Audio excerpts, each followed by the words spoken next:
Hello नाज़रीन, आप देख रहे हैं ड्रामा सीरियल तुम बिन कैसे जी हैं। अगर आपको हमारी ये वीडियो अच्छी लगे इसको लाइक करें और हमारे यूट्यूब चैनल पाकिस्तान ड्रामा को सब्सक्राइब करें।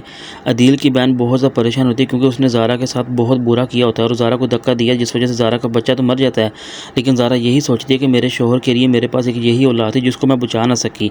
लेकिन ज़ारा ये बात लेकर काफ़ी ज़्यादा परेशान होती है और स्ट्रेस में होती है कि आखिर मुझे किस बातों और किस गलतियों का एहसास दिया जा रहा है।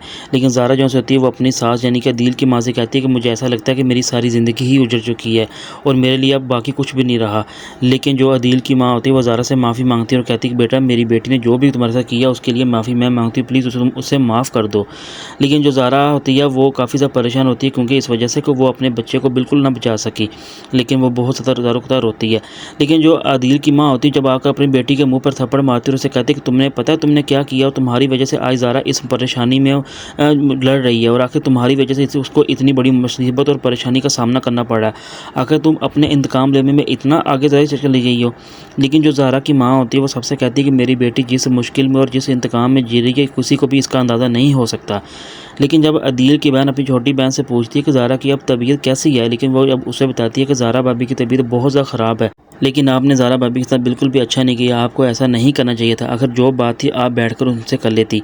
लेकिन जब वो ज़ारा से माफ़ी मांगने के लिए उसके कमरे में आती तो ज़ारा उसे इनकार कर देती और कहती कि आप यहाँ से चली जाइए, मैं आपकी शक्ल नहीं देखना चाहती, इसलिए मुझसे माफ़ी मांगने की कोई ज़रूरत नहीं। लेकिन वो जब वो अपनी वापस आती है और आकर यही सोचती है मुझे ऐसा नहीं करना चाहिए था, जो मैंने उसके साथ किया मेरे लिए बहुत ज़्यादा गलती का एहसास हुआ है।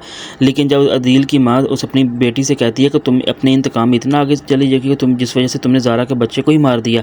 जब ये बात अदील के बाप को पता चलती है और वो अपनी बेटी से कहता है कि तुम्हें पता तुमने कितना बड़ा जुल्म किया और इस घर में रहकर तुम्हारे लिए हर तरह की परेशानियां पैदा हुई हैं, इसलिए अब तुम्हारा इस घर में रहना बिल्कुल मुनासिब नहीं और ना ही मैं तुम्हें इस घर में रख सकता हूँ।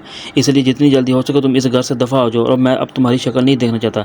लेकिन अदील की बहन अपने बाप को रोकने की कोशिश करती है और उसे कहती है कि मुझे माफ़ कर दे, मैं गलती अपनी तस्लीम करती हूँ, मुझे माफ़ी दे दी जाए। लेकिन उसका बाप कहता है कि तुमने इतना बड़ा जुल्म किया और एक मासूम सी जान का कत्ल किया, इस वजह से तुम इस घर में अब रहने के काबिल ही नहीं हो।